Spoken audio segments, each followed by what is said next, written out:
अगर आप भी चाहते हैं कि सुपर फिल्म्स का ऑडियो वीडियो सबसे पहले आप तक पहुंचे, तो चैनल को सब्सक्राइब जरूर कर लें और बेल आइकन को दबाना ना भूलें।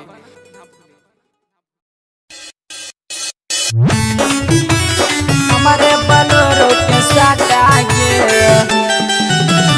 Music by Arman Raj. Music by Mohan Yadav.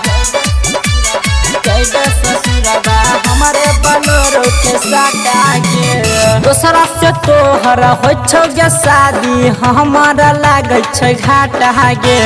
दोसरा से तोहरा हो गे शादी, हमारा लागे घाट आगे। पियावा के संगे तू जैबे ससुरवा, हमारे बलोरो के साथ आगे।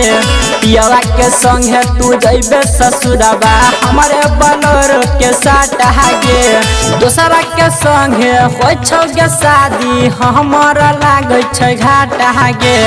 दोसरे के संगे हो गे शादी, हमारा लागे घाट आगे। पियावा के संगे तू जैबे ससुरवा, हमारे बलोरो के साथ आगे। पियावा के संगे तू जैबे ससुरवा, हमारे बलोरो के साथ आगे। हमारे बलोरो के साथ आगे। Super recording studio Adapur. पियावा के संगे तू जैबे ससुरवा, जैबे ससुरवा, हमारे बलोरो के साथ आगे।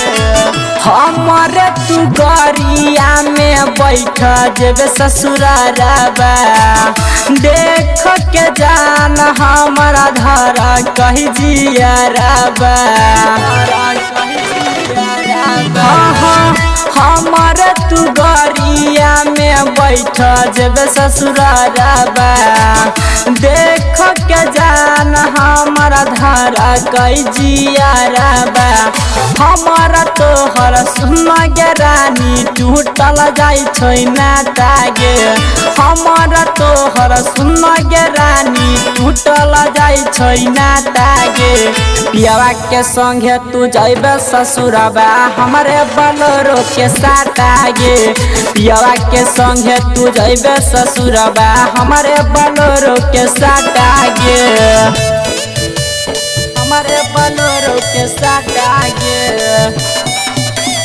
Music by Arman Raj. पियावा के संगे तू जैबे ससुरवा, जैबे ससुरवा, हमारे बलोरो के साथ आगे। रमन जी यादव तोरा चाहे छलो जान से, तब काहे शादी केलही बोल रमान से। हाँ यादव रमन जी तोरा चाहे छलो जान से, तब काहे शादी केलही बोल रमान से। राइटर मुमताज मुन्ना कृष्णा कहे छो तोरा टाटा गे। राइटर मुमताज मुन्ना कृष्णा कहे छो तोरा टाटा गे। पियावा के संगे तू जैबे ससुरवा, हमारे बलोरो के साथ आगे। सैया के संगे तू जैबे ससुरवा, हमारे बलोरो के साथ आगे।